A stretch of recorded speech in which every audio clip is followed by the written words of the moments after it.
Cada 4 años, el mundo se detiene. Millones de personas se sientan frente a una pantalla, se pintan la cara, gritan, lloran, celebran. El mundo del fútbol es la fiesta más grande del planeta.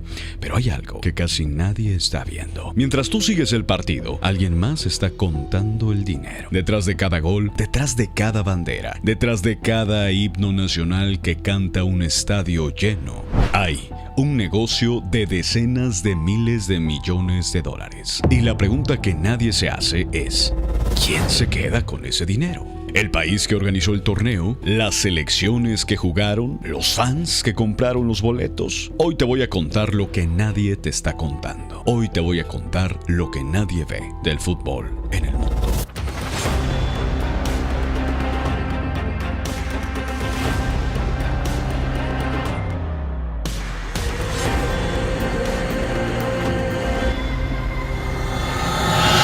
Del ganamos todos. Cuando un país gana la sede del mundial, los presidentes salen a las cámaras con una sonrisa de oreja a oreja y el discurso siempre es el mismo, no importa el país donde lo veas. Esto va a detonar el turismo, vamos a generar empleos, es una oportunidad histórica, única para nuestro país. Y la gente los cree, yo los he creído, porque suena bastante lógico, ¿no? Un evento que ve todo el mundo en tu país, ¿cómo no va a generar riqueza? La realidad es mucho más incómoda que eso. Organizar un mundial no es una inversión. Para muchos países es una apuesta de altísimo riesgo. Una apuesta que muy pocas veces genera ingresos. Y hay dos casos que lo demuestran mejor que cualquier libro de economía. Brasil 2014, Sudáfrica 2010. Los dos ejemplos más citados cuando se habla precisamente de los costos reales de organizar un mundial. Y los dos casos que el comité organizador nunca quiere que recuerdes. Antes de hablar de quién pierde, hay que entender de qué dimensión de dinero estamos hablando. Porque los números son obscenos. El Mundial 2026, el que se juega este año en Estados Unidos, México y Canadá, se proyecta como el más lucrativo de la historia del fútbol. Ingresos estimados son aproximadamente más de 11,000 millones de dólares. Para que lo dimensiones, porque es muchísimo dinero, el Mundial de Qatar 2022 generó apenas 7,000 millones. El de Rusia 2018, 5,300 millones. En 12 años, los ingresos del mundial se duplicaron. ¿De dónde viene ese dinero? La fuente más grande son los derechos de televisión. Las cadenas y plataformas de todo el mundo pagan sumas astronómicas para transmitir los partidos del fútbol. Solo de derechos audiovisuales, escucha esto, son 4,200 millones de dólares. Después vienen los patrocinios. Las marcas globales pagan fortunas para aparecer asociadas con el evento más visto del planeta de los últimos 4 años. Patrocinios corporativos son cerca de 2,800 millones de dólares. Luego, venta de boletos. Algunos boletos de fase de grupo se vendieron alrededor de los 700 dólares. Los boletos baratos para el final, 8,680 dólares. Y todavía hay más. Licencias, mercancía, hospitalidad corporativa, derechos de imagen, bueno, un negocio redondo. Más de 11,000 millones de dólares en total. Ahora viene la pregunta que cambia todo. ¿Quién recibe ese dinero? Porque es muchísimo y te lo vamos a contar a continuación. La respuesta corta es la FIFA. La FIFA es la Federación Internacional de Fútbol Asociación, la organización que controla el fútbol mundial, una institución privada con sede en Zúrich, Suiza y con 211 países miembros. La FIFA es la dueña del mundial. Ella tiene los derechos, ella negocia los contratos de televisión, ella firma los acuerdos de patrocinio, ella vende las entradas y ella centraliza la mayor parte de los ingresos. El modelo es muy simple. El país sede pone la infraestructura, el territorio y el presupuesto. La FIFA pone las reglas y se lleva todas las ganancias, o la gran mayoría. Solo en 2025, un año antes del Mundial, la FIFA ya declaró ingresos de 2,661 millones de dólares. Un año antes, la mayor parte de ello solo de derechos televisivos y algunos cuantos patrocinios. Y para el siglo 2027-2030 ya tienen presupuestado un récord histórico, 14,000 millones de dólares. 14,000 millones de dólares para una organización que técnicamente es una asociación sin fines de lucro. ¿Y cuánto le toca al país sede? Esa será la pregunta, que a todos los de Estados Unidos, México y Canadá nos importan. Presidenta Sheinbaum, la Copa Mundial de la FIFA 2026 será el evento deportivo más grande de la historia de México. Gracias. Según los acuerdos firmados con la FIFA, el organismo controla los ingresos por boletos, derechos de televisión, patrocinio, concesiones e incluso hasta el estacionamiento. Las autoridades locales, en cambio, asumen los costos de seguridad, infraestructura y operación. Lo digo de otra forma por si no se ha entendido. Uno organiza la fiesta, otro cobra la entrada. Y hay algo que casi nadie está mencionando. Muchísimas gracias y muy buenas tardes a todas y a todos los asistentes a este evento que forma parte de la gira de la Copa Mundial de FIFA por nuestro país. Un privilegio como nación y sin duda un gran honor para el presidente de la República. En México, como el país sede del Mundial 2026, firmó una exención de impuestos total para la FIFA y sus aliados y sus socios comerciales. Eso significa que la FIFA, las marcas patrocinadoras, las empresas de derechos de transmisión no pagarán un solo peso de impuestos en México por todos los ingresos que generen aquí. ¿Por qué? Porque esa condición fue firmada desde el sexenio de Enrique Peña Nieto cuando México aceptó ser sede. Es parte de un contrato estándar de la FIFA, es decir, lo aplican en todo el mundo. Y México fue el único de los 3 países sede que otorgó esa exención de forma completa. Sí, escuchaste bien. En el sexenio de Enrique Peña Nieto, México fue el único país que les dio exenciones completas de impuestos a la FIFA. En Estados Unidos y Canadá sí hay aplicación de impuestos. Pocos, pero los hay. Nuestra selección nacional y al haber tocado esta Copa Mundial, es mi deseo y es mi anhelo que la selección nacional mexicana traiga a nuestro país esta Copa que ahora recorre nuestro país. El 11 de junio de 2026, el Estadio Azteca va a rugir como no lo hace desde 1986. México va a abrir el mundial más grande de la historia. Las cámaras del mundo estarán aquí. La familia va a estar de pie. Y mientras todo eso pasa afuera, adentro del estadio, en los palcos corporativos, en los contratos que nadie te leyó en voz alta, va a estar ocurriendo algo completamente diferente. Porque hay una pregunta que el gobierno de México lleva años sin responder claramente. ¿Cuántos impuestos le va a cobrar México a la FIFA por hacer su negocio en territorio mexicano? La respuesta oficial es incómoda. 0. Escuchaste bien. México es el único de los 3 países sede que le otorgó a la FIFA la exención total de impuestos. No Estados Unidos, no Canadá, solo México. Y lo más perturbador no es que eso haya pasado. Lo más perturbador es cómo pasó, quién lo firmó, en qué idioma y qué tantas personas en México lo saben. Eso es lo que vamos a ver.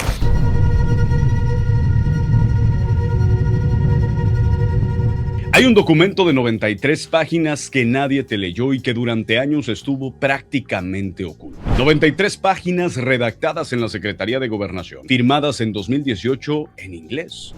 Sí, solo en inglés. Un acuerdo firmado por el gobierno de un país hispanohablante en nombre de sus ciudadanos que garantizaba condiciones fiscales a un organismo privado suizo y que fue redactado exclusivamente en el idioma del que cobra y no del que paga. El documento se llama Garantías del Gobierno, relacionadas a la FIFA World Cup 2026. Lo firmó Alfonso Navarrete Prida, entonces secretario de Gobernación del gobierno de Enrique Peña Nieto. ESPN tuvo acceso al documento completo y reveló lo que contenía. En el apartado denominado Exenciones Fiscales y Compromisos Cambiarios, el texto es devastador. La FIFA, la entidad de fútbol 2026, sus subsidiarias, las federaciones miembro, los proveedores, los socios comerciales, los contratistas y cualquier tercero involucrado en la organización del Mundial no pagaría impuestos federales ni locales en México. No solo la FIFA, cualquier empresa o persona relacionada con el partido. Y los beneficios no eran solo para el verano de 2026. El acuerdo original, pon mucha atención, los extendía hasta el 31 de diciembre de 2028, 2 años después del último partido que se jugaría en México en el Mundial. 2 años en los que la FIFA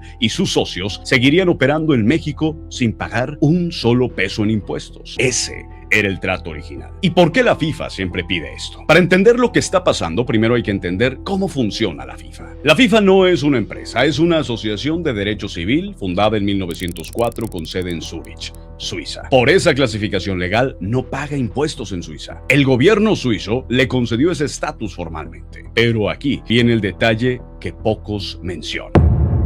La FIFA no genera ingresos en Suiza, los genera en los países donde se juega el Mundial. En Brasil, en Rusia, en Qatar, en México, en Canadá, en Estados Unidos. Y para evitar pagar impuestos en los países donde sí hace el dinero, la FIFA convirtió la exención fiscal en un requisito estándar de sus contratos de sede. Si un país quiere ser sede del Mundial, tiene que aceptar que la FIFA y su ecosistema no van a pagar impuestos ahí. No es una petición, no es una negociación opcional, es una condición de la candidatura. El portavoz de la FIFA lo dijo sin rodeos a la BBC. Cualquier país sede tiene que otorgar una exención fiscal integral a la FIFA y a todas las partes involucradas en la organización del evento. Así de claro, así de simple. ¿Quieres el Mundial? Acepta no cobrarles absolutamente nada. Y la historia muestra que los países aceptan una y otra vez el patrón que se repite en cada mundial. Y a ver, esto no es nuevo. Este modelo lleva décadas funcionando exactamente así.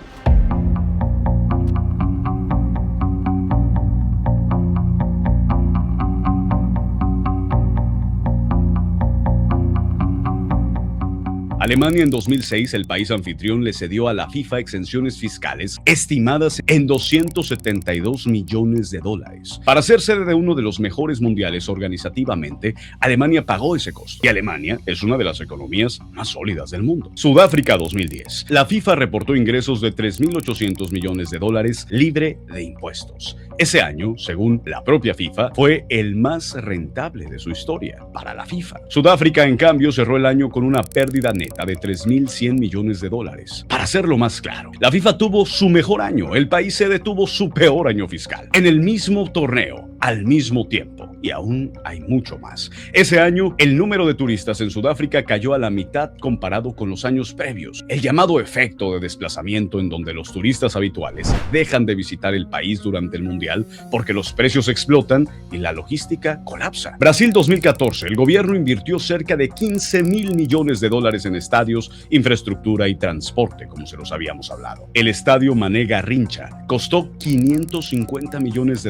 Meses después del torneo fue convertido en un estacionamiento de autobuses. $550 millones, un estacionamiento. Y durante ese mundial, la FIFA también operó libre de impuestos en Brasil gracias a la legislación especial que el Congreso brasileño aprobó para garantizar con las garantías exigidas. Romário, el exfutbolista y entonces legislador, dijo algo que quedó registrado para la historia. La FIFA proyecta ganar $1.800 millones en utilidades. Eso debería generar $450 millones de impuestos para servicios públicos. Pero la FIFA no va a pagar nada. Qatar 2022 es un capítulo aparte que merece su propio capítulo, pero el patrón es el mismo. FIFA gana, el país sede pone y los impuestos se quedan en ceros. Y entonces llega México 2026 y el patrón no solo se repite, se lleva al extremo. Y es que esto es porque México cedió más que nadie. Aquí viene una pregunta que es incómoda, pero bastante necesaria. Si todos los países sede enfrentan esta exigencia fiscal, ¿por qué México terminó cediendo aún más que Estados Unidos y Canadá? La respuesta la dio un congresista de manera sorprendentemente honesta en una entrevista. Lo que dijo fue: a veces el que menos tiene es el que más tiene que dar para traer el paquete. México enfrentaba una desventaja estructural en la negociación en 2018 con Enrique Peña Nieto. Estados Unidos y Canadá tienen estadios con mejor infraestructura. México, mejor conectividad entre ciudades, mejores aeropuertos, mejores carreteras, mejores condiciones de seguridad en la cadena logística. México no podía competir en infraestructura, entonces compitió con algo peor, algo que le afectaría a todos los mexicanos durante años. Compitió en costo fiscal. Estados Unidos negoció exenciones parciales, ciudad por ciudad, estado por estado. De hecho, ciudades como Minneapolis, Chicago y Glendale, en Arizona, abandonaron la candidatura porque no estaban dispuestas a cumplir con todas las exigencias fiscales de la FIFA. Canadá también otorgó exenciones, pero limitadas y negociadas. México dijo que sí a todo. Y lo dijo a través de un documento de 93 páginas redactado en inglés, firmado en una oficina en Gobernación en la Ciudad de México, que el público mexicano no supo que existía hasta 4 años después de haber sido firmado. De ese tamaño fue la mentira del gobierno de Enrique Peña Nieto.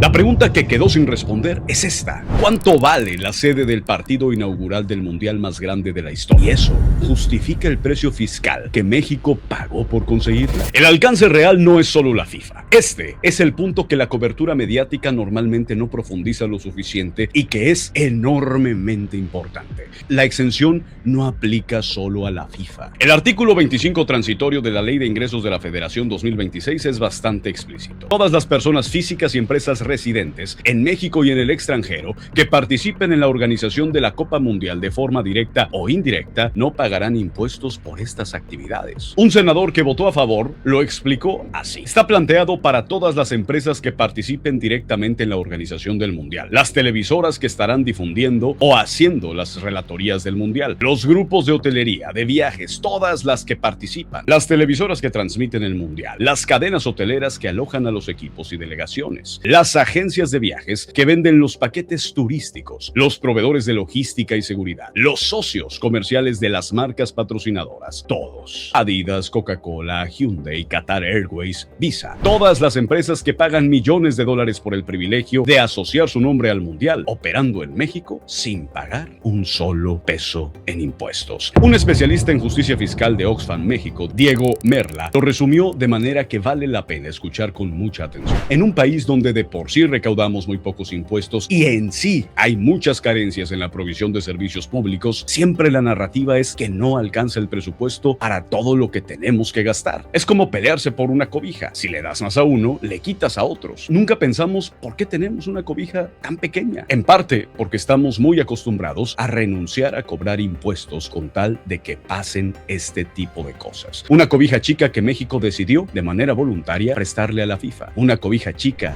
que es en gran parte una falta de una reforma fiscal. En México, los multimillonarios son aquellos que proporcionalmente pagan menos impuestos que las personas de la clase media y clase baja. La reforma que debió haberlo impedido todo. Y es que aquí hay un dato que muy pocos medios conectaron de manera directa, pero que es fundamental para explicar eso. En 2020, el gobierno de México aprobó una reforma constitucional específica. Esa reforma prohibió al gobierno otorgar exenciones fiscales totales o parciales a cualquier contribuyente. La razón fue exactamente la que se imagina: cerrar la puerta a tratos especiales para empresas o entidades que, por su tamaño o influencia, logran negociar condiciones que el ciudadano común jamás tendría. Porque seamos honestos, cuando nos llega nuestra nómina, cuando nos llega nuestro trabajo, cuando compramos alguna cosa, nosotros sí pagamos impuestos. La reforma se aprobó en 2020. El acuerdo con la FIFA se habría firmado en 2018. Entonces apareció el problema jurídico.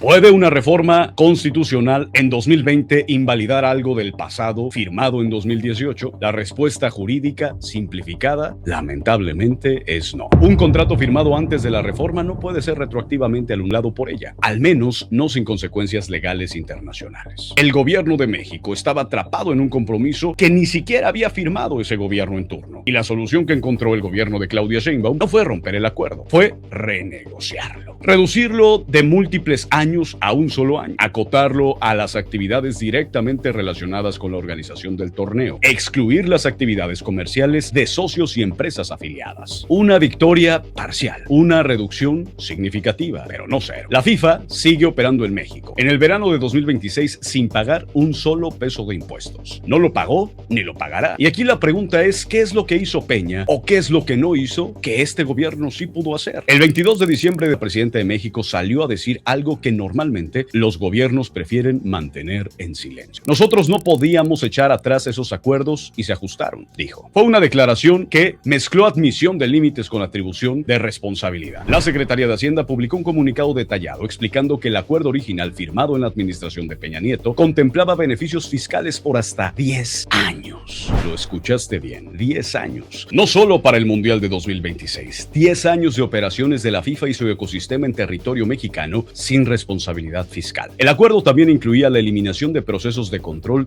y administrativos hasta 2028. No solo impuestos, también controles regulatorios. La FIFA y sus socios hubieran operado en México con una libertad que ninguna empresa mexicana, grande o pequeña, tienen ni nunca tendrán. Gabriela Cuevas, representante del gobierno mexicano ante la organización del Mundial, fue directa al evaluar el acuerdo original. Es cierto que el contrato firmado por el gobierno de Enrique Peña Nieto lastimaba las finanzas de México y dejaba a nuestro país en una plena indefensión legal. Plena indefensión legal. Ese fue el punto de partida de la actual administración. La renegociación redujo las exenciones a un solo año fiscal, a bienes y personas directamente involucradas en el torneo. Las actividades comerciales de socios y empresas afiliadas quedaron fuera. Fue un avance real, pero llegó tarde. y no llegó completo. La pregunta que se queda en el aire es esta: ¿por qué un acuerdo que literalmente deja al país en la indefensión legal pudo firmarse sin debate público, sin aprobación legislativa, en un idioma que la mayoría de los ciudadanos de este país no leen y están siendo afectados? ¿Por qué no lo supimos hasta 4 años después? Lo que cuesta el silencio fiscal.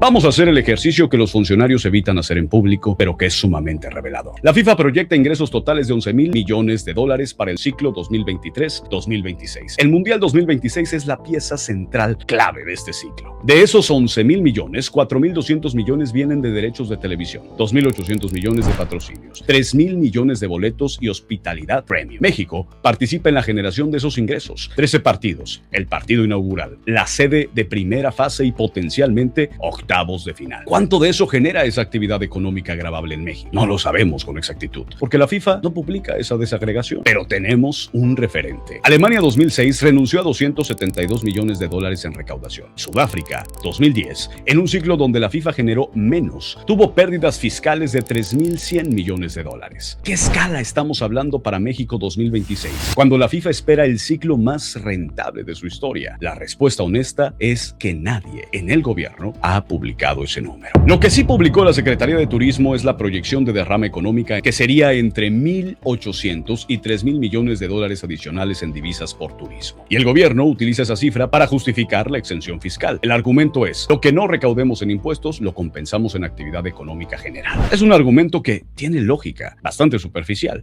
pero que los datos históricos cuestionan con suma profundidad. Sudáfrica tuvo pérdidas a pesar de la derrama. El turismo habitual cayó a la mitad. Las promesas del legado económico raramente se materializan en términos que los gobiernos proyectan. Y en México, en particular, enfrenta una condición estructural que hace el argumento aún más débil. México es uno de los países de la OCDE con menor recaudación fiscal como porcentaje del PIB. Pagamos poquito y ni ese poquito quieren pagar. Ya partimos de una base de recaudación insuficiente y decidimos renunciar a cobrarles a una de las operaciones comerciales más lucrativas del planeta durante 40 días en nuestro territorio. Esa cobija no creció, simplemente se volvió un poco más chica. Para cerrar el análisis, hay que entender una paradoja fundamental. La FIFA se presenta al mundo como una organización sin fines de lucro, una asociación dedicada al desarrollo del fútbol global. Y técnicamente, bajo el derecho suizo, lo es. Pero las cifras cuentan otra historia. En el ciclo de Qatar 2022, la FIFA reportó utilidades netas de más de 1,000 millones de dólares. Infantino, el presidente de la FIFA, tiene un salario estimado de entre 3 y 5 millones de dólares anuales. Las oficinas centrales de la FIFA en Zúrich son un complejo de lujo que nada tiene de modesto. Una asociación sin fines de lucro que genera más utilidades por ciclo que muchas de las empresas más grandes del mundo. Y el mecanismo que hace posible esas utilidades es simple. La FIFA no construye nada, no invierte nada en infraestructura, no corre el riesgo financiero. Los países sede los construyen, los países sede invierten, los países sede asumen el riesgo. La FIFA llega, organiza el torneo, cobra los derechos, cobra los patrocinios, cobra hasta las entradas y ya se va sin pagar impuestos. Es el negocio perfecto que existe. Tú pones el estadio, yo me llevo la taquilla. Y los jugadores, porque son la estrella principal de esto. Y es que hay un detalle irónico que vale la pena mencionar. La exención total que México le pone a la FIFA no se extendió a los jugadores, por increíble que parezca. Los jugadores que participen en el Mundial 2026 sí van a pagar impuestos en México por los ingresos generados en territorio nacional. Es la primera vez en la historia que México aplica un régimen fiscal específico para participantes extranjeros en un Mundial. En 1970 y en 1986 no existía ese marco legal. La lógica del SAT es clara: el jugador gana dinero en México y México tiene derecho a cobrarle por eso, a ellos y a todos. Una lógica que aplica perfectamente para los jugadores, pero que por alguna razón no aplica para la organización que genera miles de millones de dólares alrededor de esos mismos jugadores. Los atletas pagan, la FIFA no. El que trabaja paga, el que organiza el negocio se va libre. Entonces, ¿qué es lo que nadie te estaba contando sobre los impuestos y el Mundial? Que hay un documento de 93 páginas redactado en inglés, firmado en Gobernación en la Ciudad de México, que durante 4 años estuvo oculto.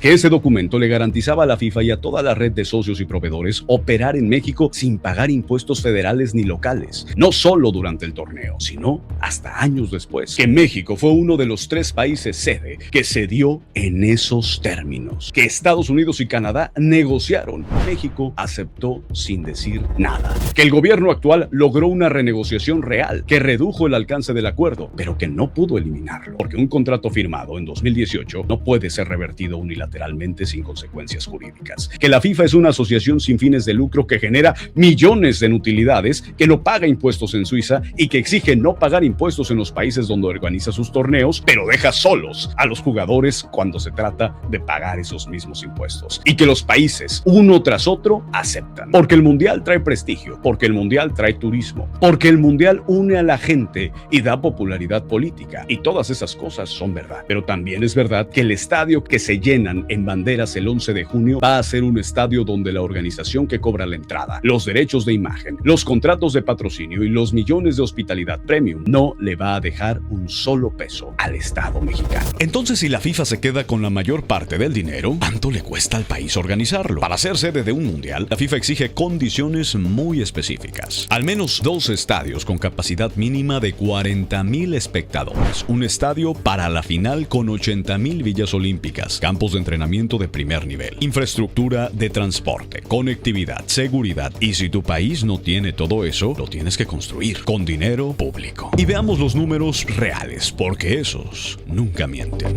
En Brasil 2014, el tema del que les hablábamos al inicio de este video, el gobierno brasileño prometió que no usaría dinero del Estado para financiar el evento. ¿Qué pasó? Esa promesa duró muy poco. El gasto total de Brasil en el mundial ascendió aproximadamente 28,000 millones de dólares. De ese total, solo pudieron recuperar alrededor de 9,500 millones, más 7,000 millones en impuestos. Es decir, no fue rentable. Y el Estadio Nacional de Brasilia, el más caro de todos, con una inversión de 900 millones de dólares, quedó sin uso deportivo real. Se intentó convertir en sala de fiestas, en estación de autobuses, en lo que se pudiera. 10 años después del mundial, el gobierno de Brasil todavía está pagando los préstamos que pidió para remodelar los estadios que ya no usa. El mundial duró un mes, la deuda una década. Sudáfrica 2010, y este fue el caso más emblemático de pérdida económica en la historia del torneo. Sudáfrica invirtió aproximadamente 3,900 millones de dólares. Construyó estadios desde cero en ciudades donde no había equipos de fútbol. El estadio de Ciudad del Cabo costó cerca de 600 millones de dólares. Hoy no tienen equipo local. Está prácticamente abandonado y pierde casi 10 millones de dólares al año solo en mantenimiento de este estadio. Este estadio, el estadio donde México jugó contra Francia, está en total abandono. El gobierno local tiene que pagar para que equipos de otras ciudades jueguen ahí y el lugar no quede completamente vacío. Sudáfrica esperaba 450,000 turistas extranjeros en ese mundial. Solo llegaron 100,000, menos de la cuarta parte. Y después del torneo, el Producto Interno Bruto de Sudáfrica no creció, cayó. Hay un análisis de economistas deportivos precisamente que resume esto que pasó en Sudáfrica. Sudáfrica es el mundial con mayores pérdidas de todos los que ha organizado la FIFA. Y Brasil, mismo patrón.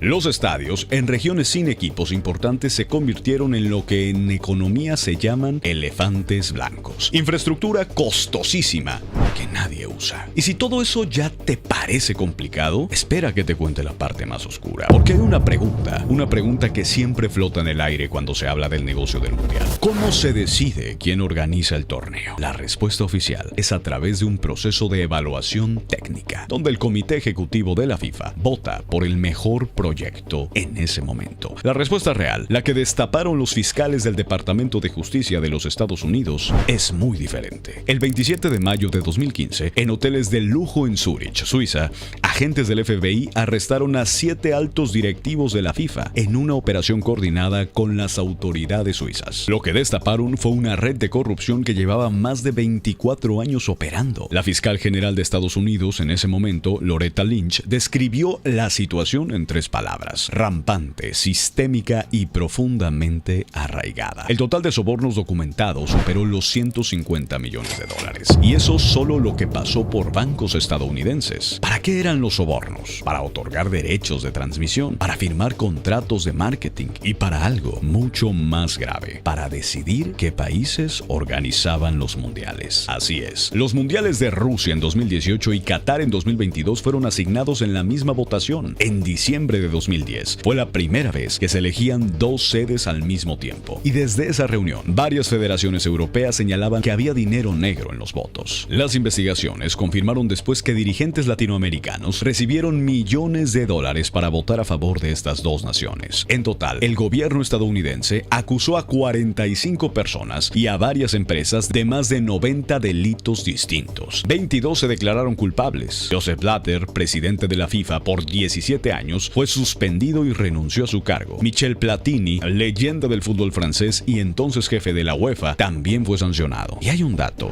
que toca directamente a México. En uno de los juicios en Estados Unidos, un ex ejecutivo declaró que Televisa y Globo de Brasil supuestamente sobornaron a un vicepresidente de la FIFA para quedarse con los derechos de transmisión de los mundiales de 2018, 2022, 2026 y 2030. La empresa negó las acusaciones, pero el juicio quedó en el registro. El mundial no solo se juega en la cancha, también se juega bajo la mesa. Las marcas y los países, ¿qué es lo que pasa con ellos? Bueno, ya sabemos que la FIFA gana miles de millones de dólares. Ya sabemos que muchos países sede terminan en deuda. ¿Quién más gana en este sistema? Las marcas globales. Adidas, Coca-Cola, Visa, Hyundai, Qatar Airways, Hisense, McDonald's. Estas empresas pagan cientos de millones de dólares para ser patrocinadoras oficiales del mundial. No porque sean generosas, no porque les interese el fútbol, sino porque el retorno es brutal. El Mundial 2026 proyecta 6,000 millones de espectadores. Ninguna plataforma de publicidad en el mundo te garantiza esa audiencia en un mes. Para las marcas, el Mundial no es un gasto, es la inversión publicitaria más rentable del planeta. Y los medios de comunicación, las televisoras y plataformas que compran los derechos televisivos, también ganan. Claro, recuperan esa inversión vía publicidad. Tú, mirando el partido, estás generando dinero para ellas. Y las elecciones, los jugadores. Para el Mundial 2026, la FIFA aprobó un fondo récord de premios. 727 millones de dólares en total, un 50% más que en Qatar. Parece mucho. Comparado con los más de 11,000 millones de ingresos totales, ese es el porcentaje que se reparte entre 48 selecciones y sus jugadores. Y a los países sede, ¿qué les queda? ¿Qué le queda a México, Estados Unidos y Canadá? La FIFA y los promotores del evento hablan de impacto económico global. Más de 80,000 millones en actividad económica, 40,000 millones de aportación al PIB mundial. Pero esas cifras incluyen todo: el consumo de fans en todo el mundo, las apuestas deportivas, la actividad económica en países que ni siquiera son sede. No es lo que se queda en el país organizador. Lo que sí queda en el país sede es infraestructura que a veces, muchas veces, sirve para nada. Un impulso turístico real, pero temporal. Una imagen internacional mejorada. Y en muchos casos, una deuda que se paga por décadas. Tú probablemente ya estás pensando, bueno, ¿y México? ¿Qué saca de todo esto? México tiene 13 partidos asignados en este mundial. Son pocos comparados con Estados Unidos, que tiene básicamente la mayoría de los juegos, incluyendo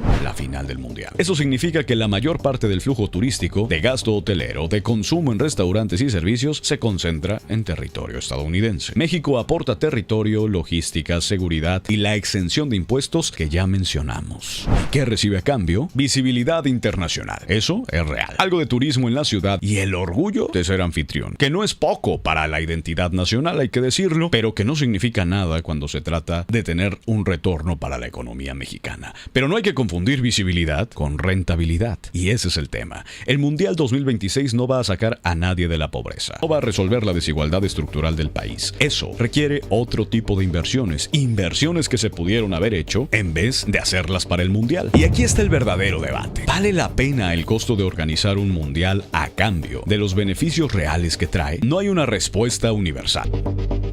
Alemania 2006 fue exitoso, hace 20 años. El turismo creció un 25% en los siguientes 10 años. La infraestructura ya existía y no hubo deuda. Brasil y Sudáfrica fueron otro escenario. Países con enormes necesidades sociales, con millones de personas en pobreza, que invirtieron miles de millones en estadios que hoy están semivacíos, son un caso más parecido a México que a Alemania. El Mundial no es solo fútbol, es el evento donde convergen el deporte, el poder, el dinero y la política de de una manera que pocas cosas en el mundo logran. Es una máquina de generar dinero para quienes ya tienen el control y el dinero. La FIFA recauda miles de millones, las marcas globales se posicionan en 6.000 millones de personas, las televisoras venden publicidad récord y los países sede, algunos ganan, muchos, pero muchísimos más, pierden. Y casi todos ceden más de lo que parece. Esto no significa que el mundial sea malo, significa que hay que verlo con ojos abiertos, porque la narrativa oficial dice, el mundial nos beneficia a todos, pero los datos y la realidad dicen, el mundial beneficia a quienes ya están arriba. Y la próxima vez que veas un partido, que cantes el himno nacional, que celebres un gol, hazlo con todo. El fútbol es real, la emoción es real, pero también recuerda que detrás de esa pantalla hay alguien más celebrando otro tipo de victoria, una victoria financiera, y esa victoria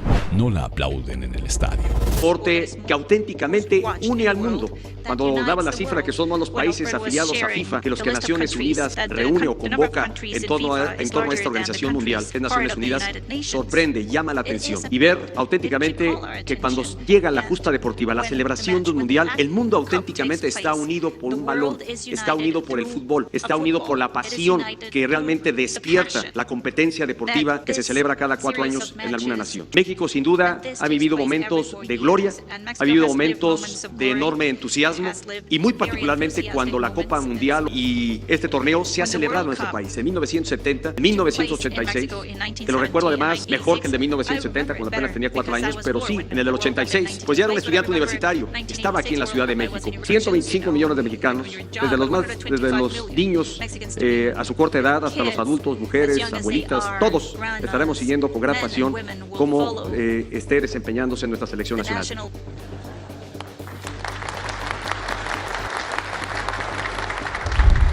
Millones de personas en todo el mundo van a ver a México en la pantalla, no como un destino de postal, no como un lugar que admirar desde lejos, sino como el país que tiene la capacidad de organizar el evento deportivo más grande de la historia. Y cuando digo el más grande, hablo de 48 selecciones, 104 partidos, 3 países sede y una proyección de 5.5 millones de turistas llegando a México en cuestión de semanas. Ese momento no ocurre solo, no es magia ni es buena suerte. Detrás de cada partido, detrás de cada afición que entra al estadio, detrás de cada selección que entrena en suelo mexicano, hay un operativo de seguridad que no tiene precedente en la historia de este país. Su nombre, el Plan Kukulkan. El general encargado de la seguridad para el Mundial y el almirante también encargado para la seguridad del Mundial. Ellos nos van a platicar pues todo lo que se está haciendo. En junio ya viene el Mundial. Entonces nos van a platicar pues lo que se ha venido trabajando ya desde hace más de un año, casi 2 años, para la seguridad en todo el país y particularmente en las 3 ciudades sedes, Ciudad de México, Guadalajara y Monterrey. Y después pasaríamos un video también de la seguridad del Mundial. Y después ya contestamos sus preguntas. Hoy te voy a contar todo lo que significa, qué es, cómo funciona, por qué importa y lo que este plan le dice al mundo sobre nuestro país, México. Esto es lo que nadie te cuenta sobre el plan de seguridad del Mundial en México 2026.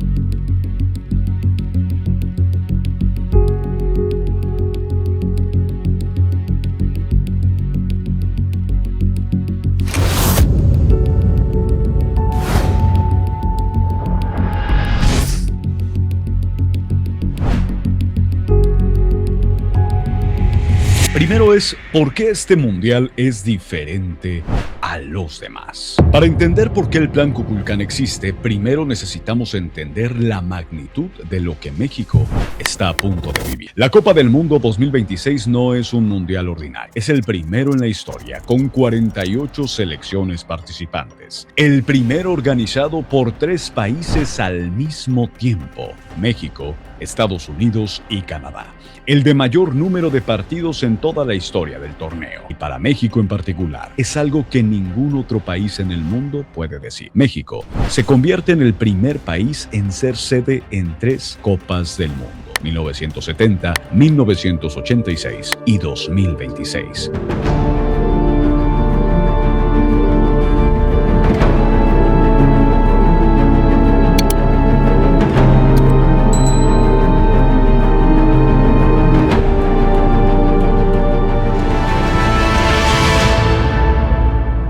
Eso no es un accidente. Eso es el reconocimiento de la FIFA a un país que sabe recibir al mundo, o también a un país que sabe sobornar a la FIFA, a la Federación Internacional del Fútbol. México recibirá 13 de los 104 partidos del torneo. Ciudad de México con 5 partidos, incluyendo el partido inaugural del 11 de junio y un partido de octavos de final. Guadalajara con 4 partidos, Monterrey con otros 4. 3 ciudades, 3 identidades, 3 escaparates del México que el mundo todavía no conoce. Y con eso en mente, surge la pregunta que el gobierno mexicano tuvo que responder desde hace años. ¿Cómo garantizas la seguridad de millones de personas que llegan de todos los rincones del planeta a un país que tiene el compromiso de mostrar su mejor cara? La respuesta a esto se llama el Plan Kukulkan.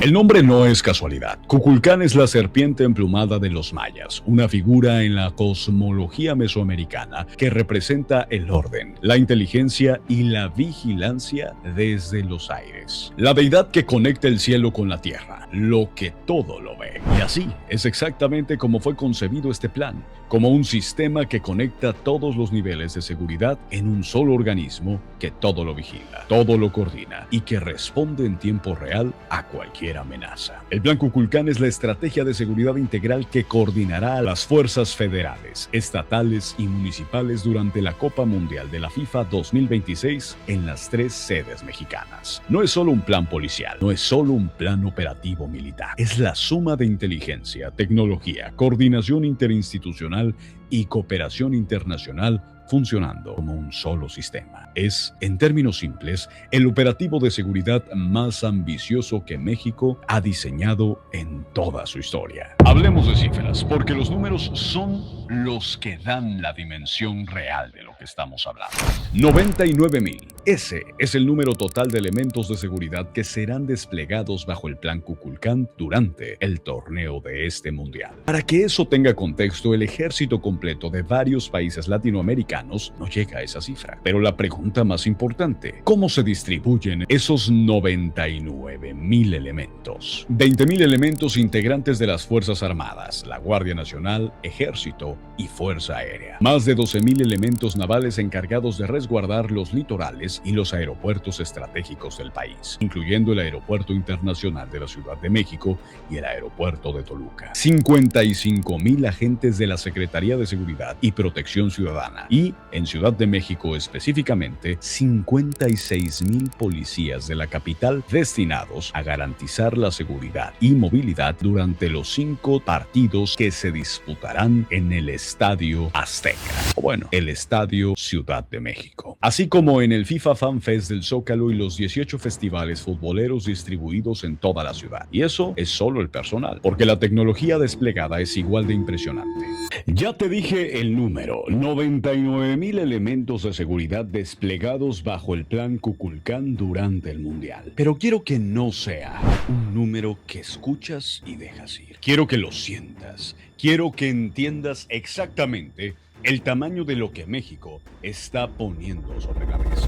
Así que vamos a compararlo con lo que conocemos. Vamos a ponerlo junto a otros países, a otros ejércitos, a otras realidades. Y cuando terminemos, te garantizo que vas a ver al Plan Kukulkan con otros ojos. Empecemos por lo más cercano. Paraguay tiene un ejército de apenas 15,000 soldados activos según el ranking global Firepower del 2026. Es un país soberano, con territorio, con historia, con fuerzas armadas reconocidas reconocidas internacionalmente. México va a desplegar 6 veces y media más esa cifra, solo para el Mundial. Uruguay tiene 22.822 efectivos en total. Todo su ejército, su armada y su fuerza aérea juntos, 3 ramas de sus fuerzas armadas combinadas. México despliega 4 veces más. Y si juntas Paraguay y Uruguay, los dos todavía no llegan ni siquiera a la mitad del Plan Kukulcán. 40%. Eso es lo que suman 2 países enteros frente a un solo operativo mexicano. Vayámonos al norte, al corredor centroamericano que comparte historia, vecindad e incluso conflictos armados con México. Nicaragua tiene 45.000 elementos militares activos. Es el ejército más grande de Centroamérica. Con esa fuerza, por cierto, Nicaragua ha sostenido décadas de presidencia territorial en un país de 6 millones de personas. México va a desplegar el doble de eso para un torneo que dura un mes. Honduras, Guatemala y El Salvador, los 3 juntos, apenas se acercan a la cifra del Plan Kukulcán. 3 estados nacionales, 3 comandancias militares, 3 presupuestos de defensa sumados y aún así quedan por debajo de lo que México va a desplegar entre el 11 y el 19 de junio. Estamos hablando de toda Centroamérica y México la supera con un operativo de seguridad. Ahora subamos de nivel de comparación. Cuba tiene 50.000 soldados activos. Es el ejército más grande del Caribe, un país que durante décadas fue considerado una potencia militar regional con influencia en 3 continentes. México lo duplica y casi lo dobla con el Plan Kukulcán. Bolivia oscila entre 26.000 y 60.000 efectivos según las estimaciones disponibles. Incluso en el escenario más optimista para Bolivia, supera esa cifra México con decenas de miles de elementos de ventaja. Chile es la 5ª potencia militar de América Latina según Global Firepower 2026. Un país que opera submarinos, cazabombarderos, fragatas de guerra. Chile tiene alrededor de 80.000 militares activos y México va a desplegar un operativo con 24%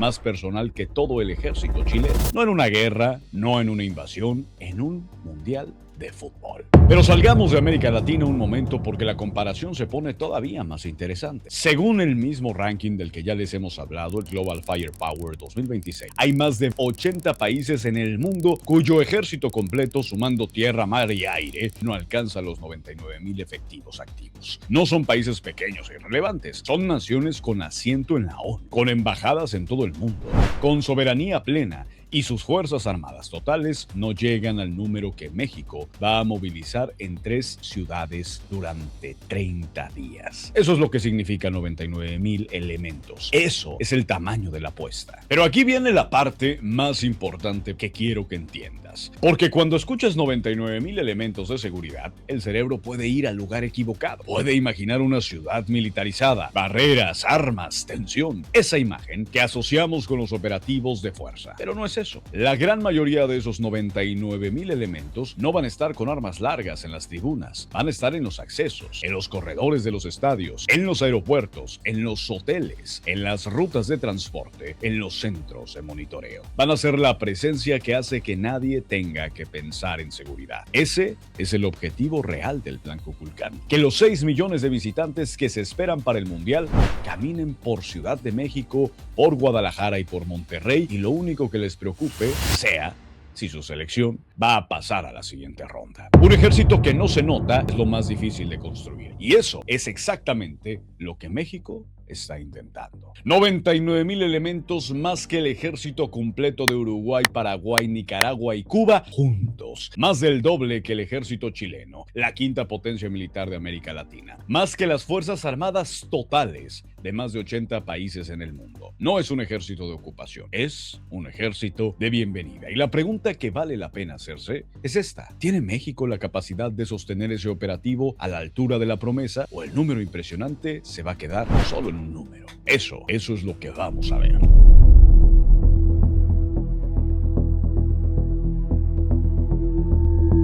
Hay algo que distingue al Plan Kukulcán de todos los operativos de seguridad anteriores en México. La tecnología está en el centro de la estrategia, no como un complemento, sino como el sistema nervioso de todo el operativo. Ciudad de México llega al Mundial con el sistema C5 funcionando a plena capacidad.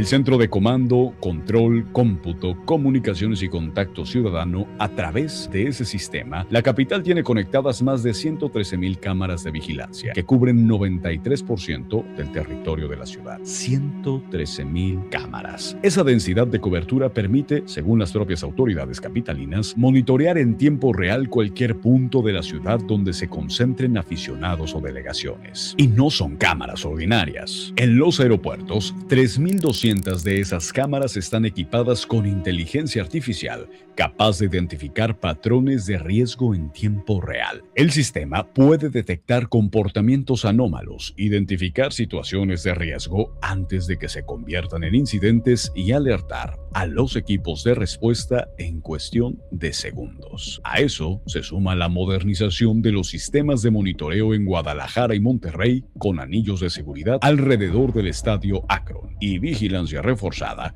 en el estadio BBVA y el Parque Fundidora. El objetivo es el mismo en las tres ciudades. Que ningún punto de concentración de aficionados quede fuera del radar. Pero el Plan Kukulkan no opera únicamente en tierra. Uno de los elementos más sofisticados del operativo en la seguridad aérea, en los últimos años, los drones se han convertido en una de las amenazas más relevantes para los eventos masivos en todo el mundo.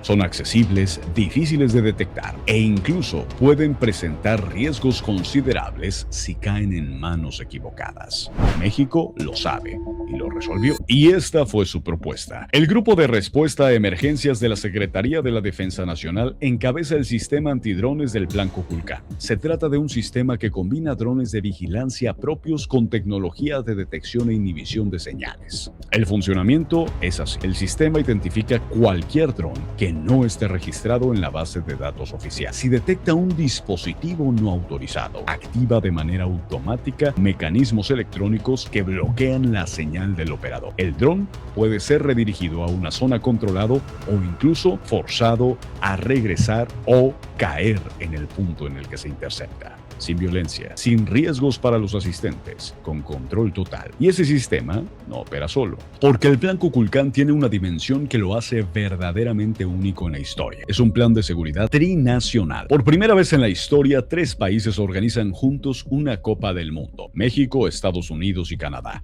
Y eso significa que la seguridad también es compartida. Desde 2025, representantes de los 3 países realizaron reuniones trilaterales para coordinar los protocolos de seguridad del torneo. El acuerdo incluye el intercambio de inteligencia en tiempo real, los sistemas antidrones coordinados, ejercicios conjuntos de resiliencia cibernética y protocolos de continuidad logística en aeropuertos y fronteras compartidas. México está trabajando de la mano con el Departamento de Seguridad Nacional de los Estados Unidos y con la Seguridad Pública de Canadá para garantizar que el flujo de turistas entre los 3 países sea seguro, ágil y coordinado. Eso tiene un significado que va más allá de la logística. Significa que México se sentó en la mesa con 2 de las potencias más grandes del continente en igualdad de condiciones, aportando, planificando, decidiendo. No como el país al que hay que proteger, sino como el país que coprotege a la audiencia de este mundial. Pero hay algo que define a los grandes operativos de seguridad en eventos deportivos internacionales que nadie está contando. El mejor operativo es el que no se nota. Cuando la seguridad funciona bien, el aficionado solo experimenta fluidez. Entra al estadio sin esperar horas, se mueve por la ciudad sin sentir obstáculos, disfruta del partido sin preocupaciones. Para lograr eso,